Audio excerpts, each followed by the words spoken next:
You know, if you're ever bored, you ought to check out your spam folder because therein lies some very amusing stuff. Maybe some pleasant surprises, or maybe even a connection to a cultist gang on the other side of the world. Today I'm going to show you what's in my spam folder. First, here's an email from Costco, except I don't know why they're capitalizing the T, and the body of the email just says you're selected. Okay, selected for what? You're going to need to try harder than that, Costco. Next, I see a $50 gift card from Lowe's. Well, how exciting, except I click the link and I take a weird survey just to learn I don't get a Lowe's gift card. I get some free knockoff AirPods if I just pay for shipping. Except it's not really free. I made a video on this business before and it's shady as heck. You can learn more about it if you want to, but I'm not falling for it today. Next, I got an email from Nadia who's looking for love in all the wrong places. Yeah, I'm gonna pass on this one, Nadia, but I hope that you find a guy who respects you for who you are.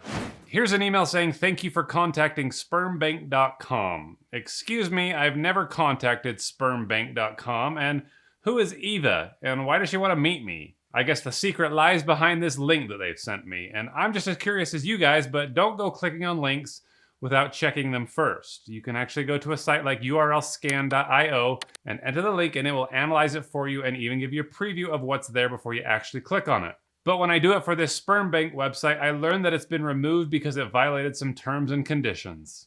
Dang it, I'm too late. That could have been a lot of fun to get to the bottom of.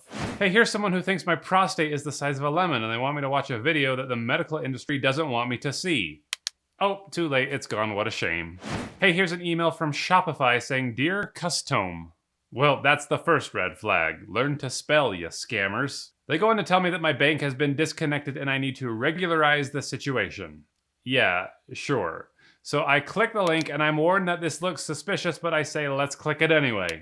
Then I'm once again warned that this is a deceptive site that's going to trick me into doing something dangerous. But I want to know what these scammers have up their sleeve. Oh, their site's already been shut down. Better luck next time, you losers. Here's an email from someone saying, Ben, put your name on daily shirts. Okay, who is this and how do they know my name? Apparently they have a collection of Ben shirts. Is this really a thing? Do people like to buy shirts with their name on it? I guess I better at least take a look. And wow, would you look at these? Ben is awesome. Check yes. Never underestimate Ben, an endless legend. Keep calm and let Ben handle it.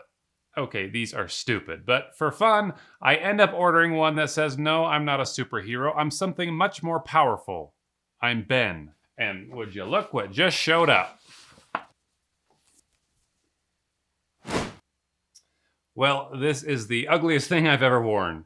And if you're like me, you're probably wondering why you're getting so many emails from people you don't know who apparently know you. Well, it's because your information is being sold online without you even knowing about it. You're out there clicking on things all day, signing up for free stuff, and data brokers are aggregating that info and selling it to businesses to be used as they please. By the way, a lot of times scammers will get access to this data too.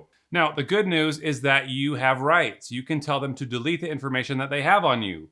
But the bad news is that it would take you literally years to write them all one by one asking to be removed. So how about you let today's sponsor Incogni do all the messy work for you? Incogni helps you protect your privacy and take your personal data off the markets by reaching out to data brokers on your behalf. All you gotta do is 1, create an account and tell them whose personal data you're requesting to have removed. 2, grant them the right to work for you. And 3, sit back and relax and watch them do their work. If any objections come in, Incogni will handle that for you too. The whole process is automated and it actually works. So if you don't like your inbox getting blown up or you don't like the thought of your data being passed around to the highest bidder, then you probably need to give Incogni a try. And the first 100 people to visit my link below and sign up using my code PleasantGreen will get 20% off. It's time to declutter your life and your inbox and stay private online. So try it out today.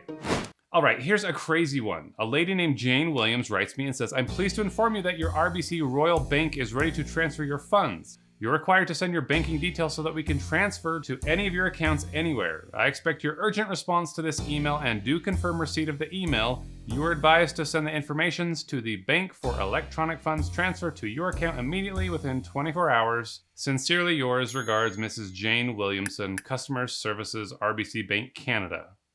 Where in the world did this come from? I guess let's see how deep this rabbit hole goes. I say, hi Jane, which funds are you referring to?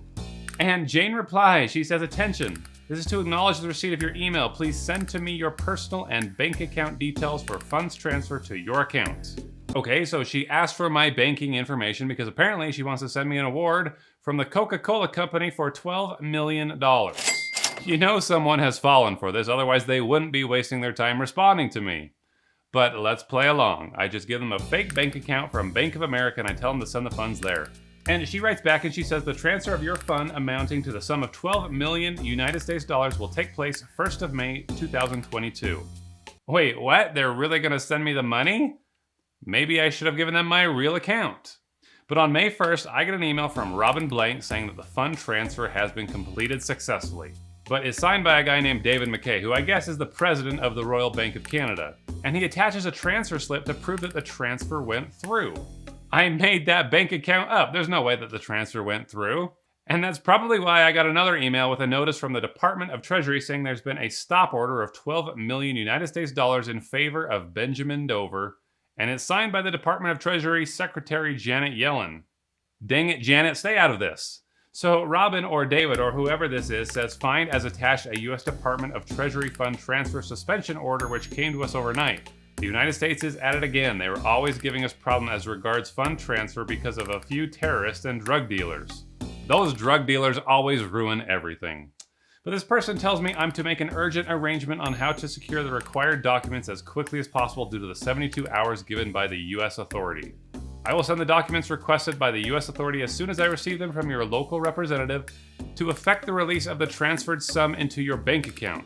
Alternatively, I can assist you get an attorney who can assist you get the documents which normally cost the sum of $6,900. Thanks for your anticipated cooperation. Yours faithfully, David McKay. All right, so the president of the Royal Bank of Canada is going to hook me up with a lawyer who will get me my money from Janet Yellen, who thinks I'm a terrorist or something. And it'll only cost me $6,900, which isn't really that bad considering I'm about to get $12 million. And I still don't know why I'm getting $12 million, but I write back and I say, okay, what do I have to do? Thank you for your email. You can contact this lawyer to help you get the requested documents. Is the bank attorney. I will give your contact email to him to contact you too. See below the contact. And he gives me the info for a law firm called August Law, which is an actual law firm, but the contact email is an AOL.com address. Wow, when was the last time you saw one of those? So this person is impersonating an actual law firm. Let's see how they perform.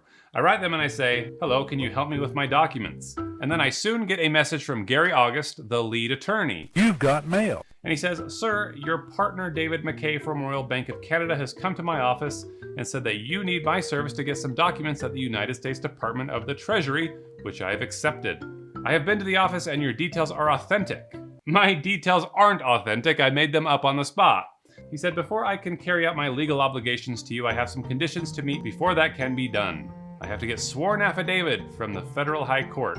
I will make a payment to the Inland Revenue Department and get a clearance, then a letter and the documents. Then he tells me that I need to pay the $6,900 to get this carried out. Then he tells me to make the payment to a bank account below. He signs Barrister Gary August. Except he forgot to include the bank information, so I say, I don't see a bank account below. So he writes back with the bank details and he wants me to send the money to a Bank of America account under the name Greenfield Logistics LLC. Okay, why am I sending money to a company called Greenfield Logistics? Shouldn't I send it to the law firm? If this was legit, I would, but this is a scam and they're just pretending to be a law firm. But Greenfield Logistics does have a bank account, and when I look up the business, I can see that it was registered in the state of Georgia by someone named Omaroro, which appears to be a Nigerian name. So I eventually respond to the lawyer and I say, do you have a phone number for the person receiving the funds? Hoping I can get the individual behind this bank account on the phone. And they said, this is the phone number. And it looks to be an internet number, but I called anyway. And no answer. I get an email later on and it says, I am very sorry. My accountant said you call and he missed your call. Please try and make the payment. And I'm like, that's okay. Can I try to call him again? Please make the payment and send the slip before you call him. Have you paid? And I say, no, the bank wants me to call first and make sure I'm sending to the right person. He's like, then call now and he will talk with you. So I call again and I record it. Hello? Hello? Hello? Hi. Hello? Hello? Hi, who's this? Mr. August, how are you? I'm fine. How are you? Okay. Why you said you have been trying to call me in and it's, it's not going or they are not answering. Please, can you go and make the payment right? Yeah, remind me who this is, though. Is this Robin? Yes, that is why I said you should go and make the payment. Okay? Wait, so are you Robin or are you Gary? Yes, that is what I'm telling you. I'm the accountant to Barrister August. That is there. That is me. Go and send the money to the account. Okay? What is your name again? I need to know who to put on the money transfer slip. I have sent the information to you. Do you want me to send it again? I just need you to confirm it for me. That is me. That is me. The What is information I you? give to you, that is me. Okay? What? All right? Who? What is your name? Am I lying to you? You want to see the name? I'll tell you the name. I have sent it to you several times. I I just want you to confirm it. Just tell me your name. My name is Ben. What's your name? I know your name is Ben Dover. Okay? I know your name, Ben Dover. Nice to meet you. What's your name? My name is Ben Robin. Your name is Ben? Don't you know my name? Why is this so freaking hard? Just tell me your name. Lawyer August. Your name is Lawyer August? No, no, no. The account I sent to you is Greenfield Logistic, okay? Now I'm confused. I was told to I was told to contact Gary. I am the accountant, yes, I am the accountant to Gary August. So you are the lawyer? I am the accountant to the lawyer, Ben August, Ben August? Gary. Let me attend to other people, please. Thank you. Okay. You're Okay. welcome. Bye. Well, that was weird. Anyway, after the call, he writes me and he says, "But my accountant said he has answered your call now. Please, you can go and make the payment now." So I sent him an email with a link that'll track his IP address. Is he going to be in Georgia or is he going to be in Nigeria? Let's find out. So the lawyer is in Nigeria, but his accountant is apparently in Georgia funneling the money. What the heck is happening here? I better ask a cybersecurity threat advisor. So there's a very good chance that this is going to be a money mule or someone that has opened the account in the name of another company. So, and what a lot of scammers will do is they will use different shell companies and shell organizations, which are companies that are kind of like small and fake that are just used to wire money back and forth. Logistics companies are a very popular way that scammers will use in order to wire money on their behalf. And it's one of those things where that's what this looks like. Is it looks like some type of money mule or some type of fake company that was stood up to receive and wire the money. So when I look up the registered business, it looks like it's registered to somebody with a Nigerian surname. Is it possible that the Nigerian scammers have boots on the ground, people who are accomplices to their work here in the United States? Yep, that's entirely possible. And one of the groups that does that is there are different confraternities that are located in Nigeria that are responsible for a lot of this stuff. One of the groups we track is known as IE, which is one fraternity. Another fraternity that we track is also known as Black Axe.